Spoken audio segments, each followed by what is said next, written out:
Hello students, in my last video we have studied about the environment. That is, we have studied what is environment. We studied the definition of environment and then we finished the scope of the environment. Today, let us start with the principles of environment. Principles are nothing but the basic features on which the environment is working on, or you can say what is governing the environment. So, let us see what are the principles of environment. Herein, let us take a quick revision of whatever we have studied into my last video. We have studied the definition of environment. So, what is environment? Environment is the surroundings or the conditions in which a person, animal, or plant lives or operate. So, wherever we are living, our surrounding conditions is nothing but the environment.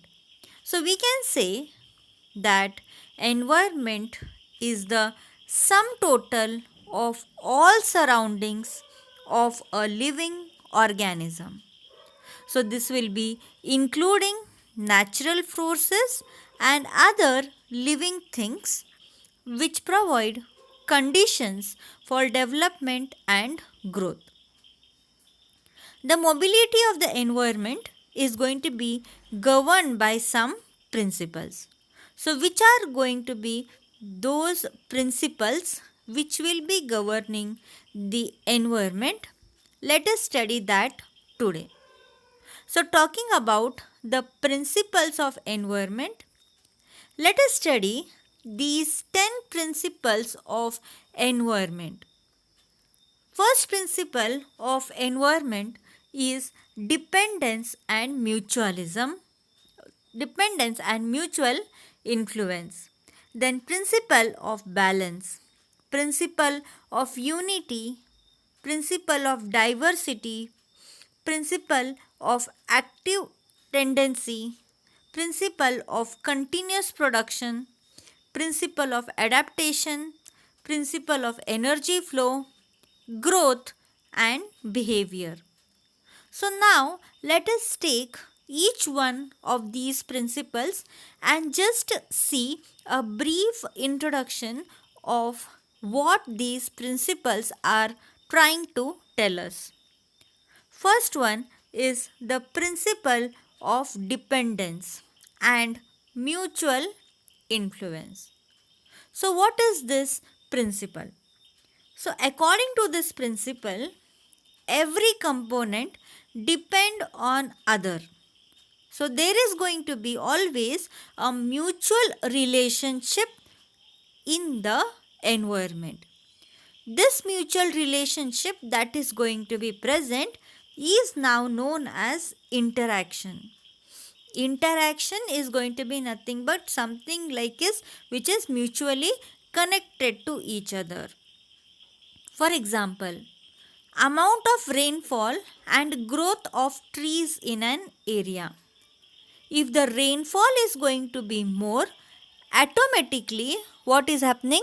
The growth of trees is going to be also more. If the rainfall is going to be less, automatically the growth of trees is also going to be less. So, in this manner, we can see that the rainfall and the growth of the trees in an area are going to be in a mutual relationship. So, this is going to be nothing but principle of dependence and mutual influence. They are not only depending on each other, but also they are mutually influencing each other. More rainfall, more trees, all the more rainfall. So, all both of them will be connected. So, that is going to be the first principle of environment. Now, coming to the next part here. Next is the principle of balance. So what is this principle of balance? Due to the interaction among the components, the environment remains more or less stable. So because there is going to be an interdependence, like we have seen, we can see that because of this interdependence, our environment is maintaining a balance. It is more or less stable. So, the ability of nature to stabilize itself is known as ecological balance. So, this is going to be nothing but how the environment manages and balances to stay into a stable condition. So, that is nothing but ecological balance. This balance regulated through food chains and food webs. For example, the excess carbon dioxide in the atmosphere is converted into carbon by a shell bearing organism of the sea.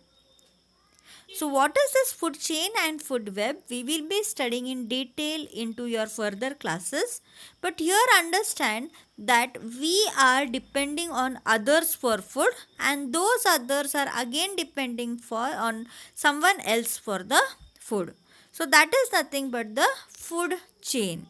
So, because of this food chain, because of this interdependence, ecological balance is maintained. For example, if the surrounding or if the environment contains more of carbon dioxide, it is going to be converted into carbon by the shell bearing organisms of the sea. So that is principle of balance. Then the third is going to be principle of unity or oneness, what we call. So according to a writer named Saint Francis Assisi, we are all creatures of one family. What this sentence says? This sentence clearly tells us that whether it is a bacteria or whether it is going to be a larger elephant like a larger animal like a elephant, or human beings or any other organism, the basic structural and functional unit is the cell. We are all made up of small components known as cells, which are the structural and functional units. So we can see whether it is the plants or the animals.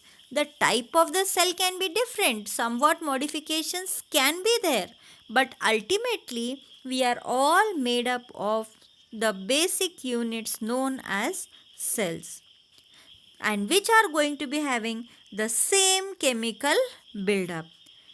Substance produced by one organism are usually digested and assimilated by others.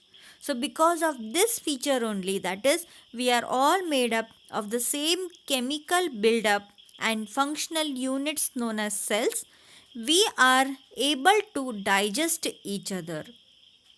That is, we can eat other organisms can eat us, digest us. That is because we are all creatures of one family. For example, here, suppose we are taking the plastic or the glass, we cannot digest it into our stomach. That is because these substances are artificially produced by man. So they cannot be accepted or recycled by other organisms. We cannot eat the plastic or glass because they are not going to be made up of cells. They are not belonging to our family, you can say, except for as said by the Saint Francis Assisi. Then, going to the next principle, fourth principle, it is the principle of diversity. It is composed of different elements. Though I am saying that we are of a single family, that doesn't mean that we are all going to be the Xerox copies of each other. There are different organisms present into the surroundings. There is a large amount of diversity. The inclusion of different types of people can be taken as an example. In the human beings only, we can see that the people are of different cultures. Otherwise, we can talk even about the organisms which are going to be differing in the terms of their morphological. Morphological is nothing but external appearance, or anatomical. Anatomical is nothing but the internal organs, and physiological characteristics. Physiological is nothing but the metabolic processes taking place into our body. If you are taking an example over here, suppose I am going to be having two eyes, one nose, one mouth, two ears. These are my morphological characters. But this may not be same for a plant. Plants don't have eyes or mouth or ear. They are morphologically different. Suppose I am going to be talking about anatomical. I am having a heart, a stomach, a large intestine, small intestine. Plants may not have that. Physiological. Suppose I am going to be eating food, it is digested by my digestive system by a process known as digestion, which is a physiological characteristics. But this digestion is not there in the plants. In the plants, it is taking place by simple diffusion.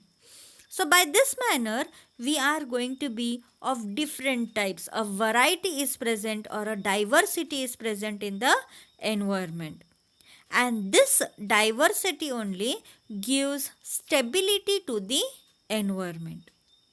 For example, removal of one type of trees may not be adversely affecting the ecological balance, because if suppose all were same, then if one was removed, all of them were killed. But that is not happening.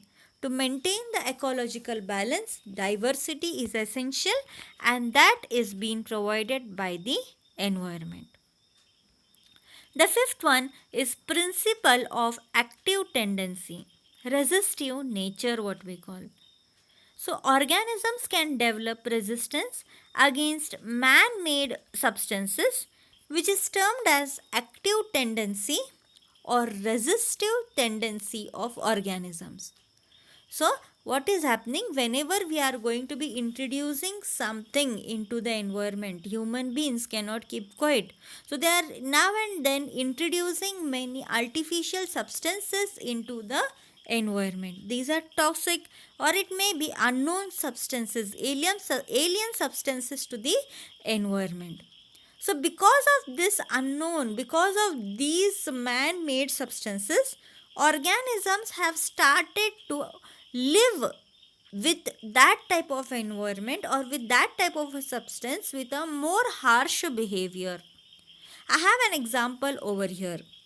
In the olden days, whenever there was going to be a municipality or corporation drive against the mosquitoes, the corporation people could come and spray DDT powders all over your house surroundings or in the gutters so that the mosquito larvae were getting killed.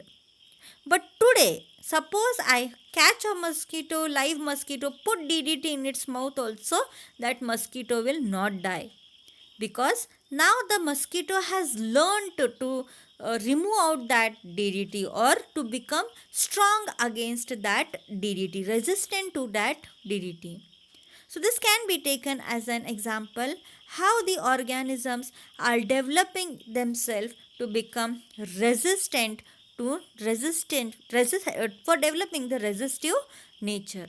So this is known as principle of active tendency. Then, coming to the sixth one, that is principle of continuous production. We can obtain various useful products from animals and plants. Population of these organisms continually change. Nature has its own checks and balances to keep most population within rather narrow limits. An understanding of this helps in judicious management of natural resources. The environment has having its own way to balance it. So whichever useful products are going to be there from the plants, that is being derived, and it is helping in the sustenance of the other organisms. Which organism should grow more, which organism has to grow less, is decided only by the environment, they say. And according to this, we can see that the environment is going to be continuously undergoing a change. It is continuous production is going to be taking place. Then seventh principle is the principle of adaptation. So what is adaptation? Adaptation is going to be nothing but any change into the organism to adapt to the situation or the surrounding is known as adaptation. The organism learns to survive into the surrounding changes, that is the adaptation. For example, you can take the camel. Camel is having long eyelashes, long slender legs. Why? To walk easily in the sand and to see through the sandy, windy breeze.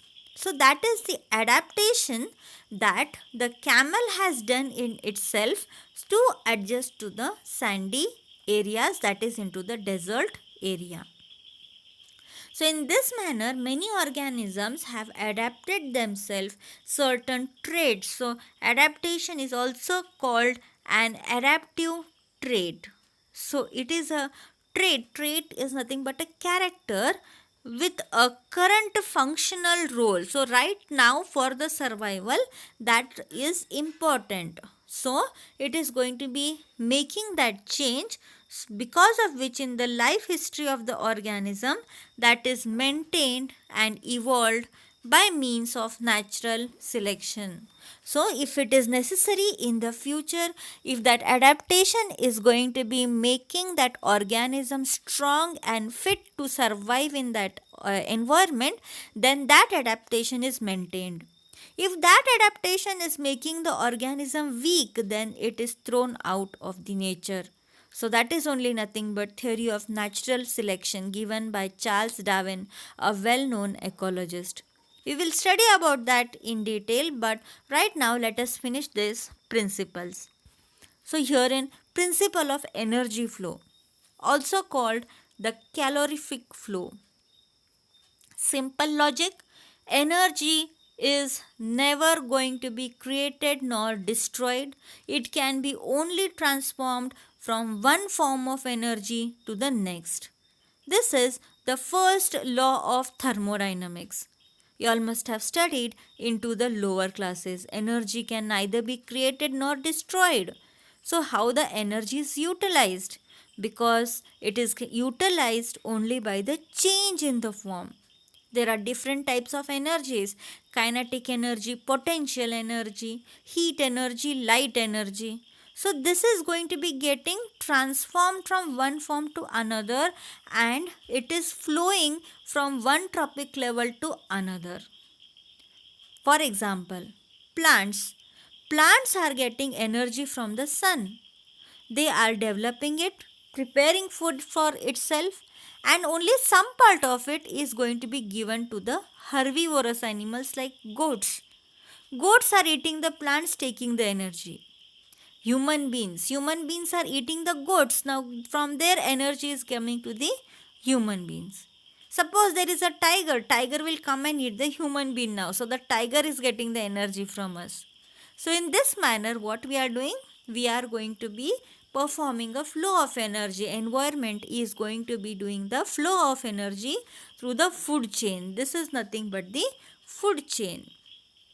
So, in an ecosystem, ecologists seek to quantify the relative importance of different component species and feeding relationships.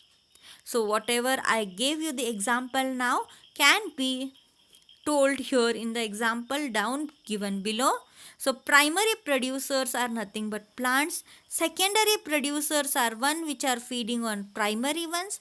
Like I took the example of the goat. Goat is a secondary consumer. Human beings the tertiary, and then comes the decomposers. Decomposers are going to be nothing but the degraders, which is going to be an end of a food chain you can consider. So they are going to be degrading the dead and decaying matter. So this is going to be the principle of energy flow, wherein the energy is flowing through the environment through a food chain where the energy is getting continuously a flow. Then coming to the principle of growth, it refers to a positive change in size, often over a period of time.